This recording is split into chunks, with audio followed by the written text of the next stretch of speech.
So all of you have a book sitting in front of you. What's the picture on the front of the book?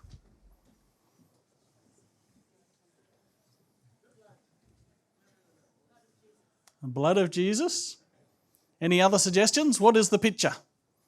What's it a picture of? What's it?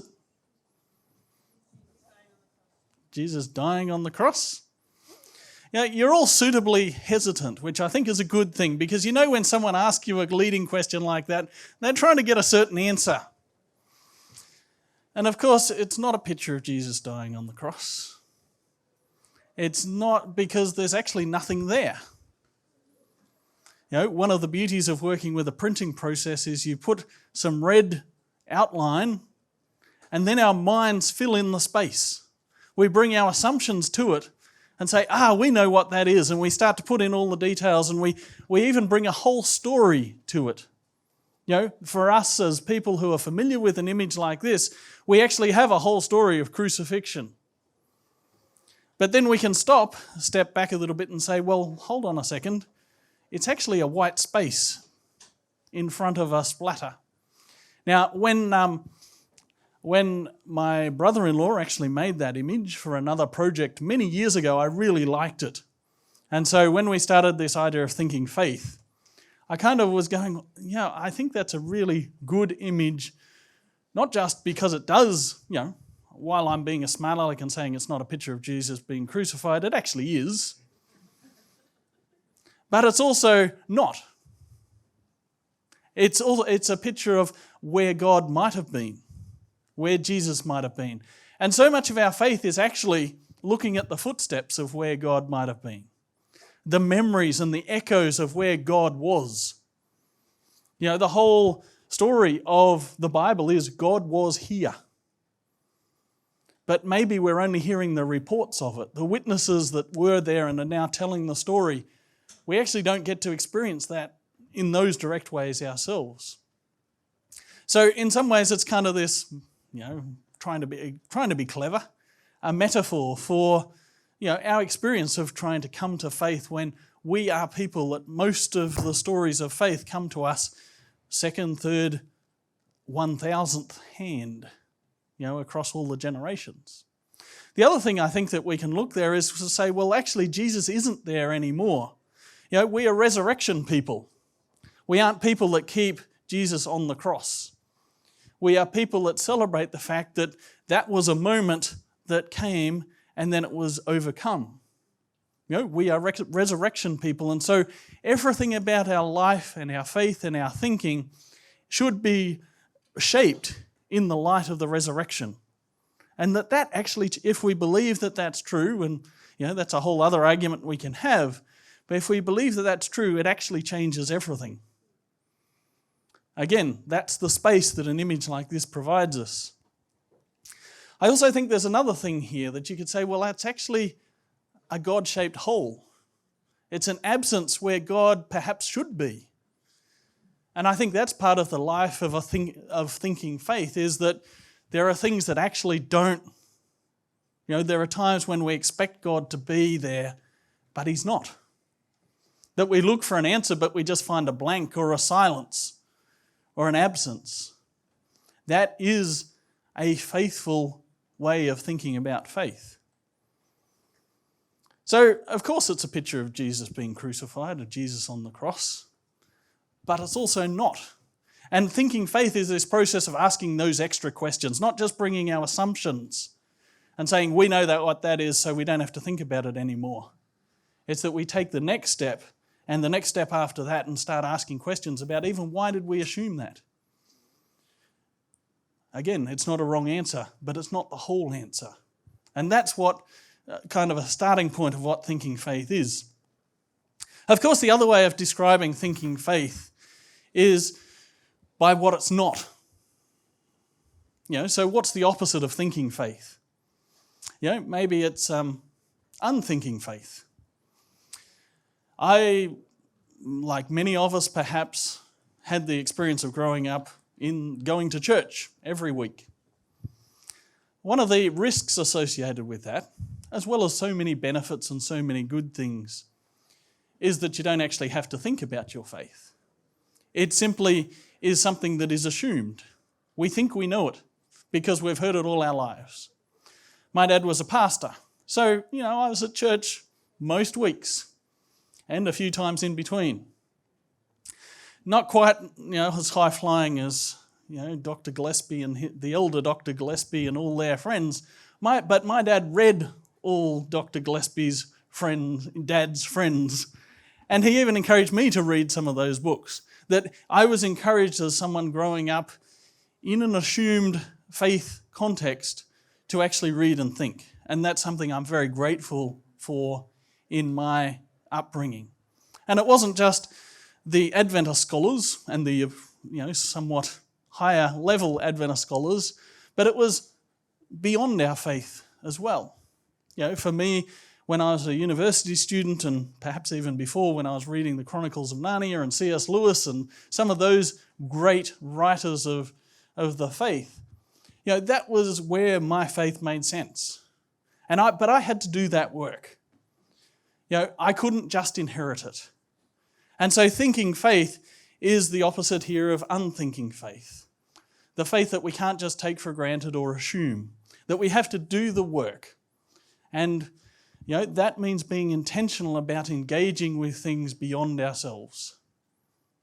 Listening to things, reading things, writing things. We need to do that. Another perhaps alternative to, and I realise it is a dangerous thing to label something as thinking faith, because there is a kind of assumption that you are labelling some things as not thinking faith. And I guess I'm thinking here of what I would perhaps term non-thinking faith. Some faith is just plain dumb. Many of us have sat through some of those sermons that don't make sense. We need to expect and look for faith that has some intellectual rigour to it. Now, that's not the whole story, but when faith looks silly, when faith is presented in ways that it is, to be blunt about it, sometimes faith is presented in ways that are dishonest. Ways that don't fit with the experience of faith in the world, that don't fit with reality. And we need to interrogate that. We need to hold our thinkers and our preachers accountable to that. And we need to expect it of ourselves, that we can't just accept a faith that really doesn't hold up. So we need to be prepared to challenge that. I think it's tragically, in the world today, there's a fair bit of anti-thinking faith. That thinking is actually a bad thing and dangerous to faith. That's a problem. And I guess, one of the reasons we're doing this and having these conversations is we want to model, champion, practice what it means to be people that said, hey, our faith needs to have some credibility to it. And those people who make money by selling things that are less than faith, things that are less than make sense, whether they are in ministry settings or political settings or whatever they might be, again, we need to be discerning and we need to be alert to that and prepared to push back. I think the other, and maybe this is taking it a step further, and it doesn't fit in the nice, neat kind of things where we go non-thinking and anti-thinking and all those things, but I actually think that one of the biggest opposites to thinking faith is fear. And it's such a thing in faith circles in our world today that fear kind of becomes the assumption that so many of us in our world react with. That's our first posture. And whether that's in some perceived attack from the world around us, whether that's some political issue that we're talking about, whether that's just encountering people who are different from us, whether that's even just having the courage to ask those questions of our faith, fear is to me the opposite, one of the opposites of thinking faith. It is set up in the Bible, so this is good biblical teaching, that we really have two ways of responding to the world around us: fear or love. Fear is the natural thing we do. Love is a choice we make. I don't know if you've ever bought a pair of shoes because of the theology of them. But I wore them today. So we have here fear, crossed out, and love. So they're my favourite shoes. When I saw them, I just had to buy them, even though they, don't make much sense. But it's fear shod with it's your feet shod with the gospel. It's biblical. The thing that actually where thinking fits into this equation is thinking is the shoelaces. It's the thing that allows us to move from our innate, automatic, encultured human response of fear to choose to love. Thinking is the mechanism that can get us from this place to that place. And of course, with God working within us, the Holy Spirit and all of those kind of spiritual growth that can be a part of our experience where we can move, but it's really a choice. And that's what thinking is. A choice to step from fear to love as our posture towards everything we encounter in life, everything we encounter in the world around us. Of course, that doesn't mean there aren't things we're afraid of in the world. There are legit things to be afraid of. That's why we need to choose to love. And it is thinking that helps us cross that line. When I was putting this book together, I was firstly, we came up with the name for the conference, and then I said, hey, I think I could put a book together under that title and we could give it out at the event. That's kind of cool. I really like that Moy bought you all copies of the book, so I don't have to sell it to you. I was trying to wrestle with this idea of, what is thinking faith? And, I think basically that, in short, our faith should be informed by thinking, but our thinking should also be shaped by our faith. They work both ways, but there is an intentional, nerdy English thing here, that it's thinking faith, not faithful thinking. That faith is the subject, thinking is the way we do it, and is kind of active in that way. So, there's a subtle difference perhaps, but that our faith, there's more to our faith than thinking. There is mystery. There is things that our thinking can't get us to that is a part of what our faith should be. And that is part of it's part of our experience and our processes beyond just the intellectual. And I think that's important to keep in mind. But I do think that our thinking faith is a faith that actually matters in the world today. There was a great line that I did put in one of the chapters in this book that I simply read a while ago on a blog post somewhere, and it caught my attention. And so, this is kind of our book launch, so let me be all literary hoity-toity for a moment. By its beauty and its tragedy, by its wonder and its brokenness, our world is riddled with questions, urgencies, and possibilities.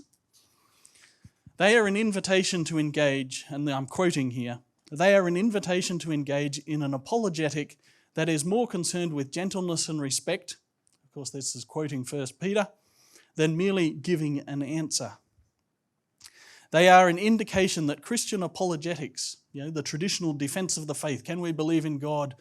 Can we have questions to the answers to these big things? But that this must shift its approach from having all the answers to being present in the questions.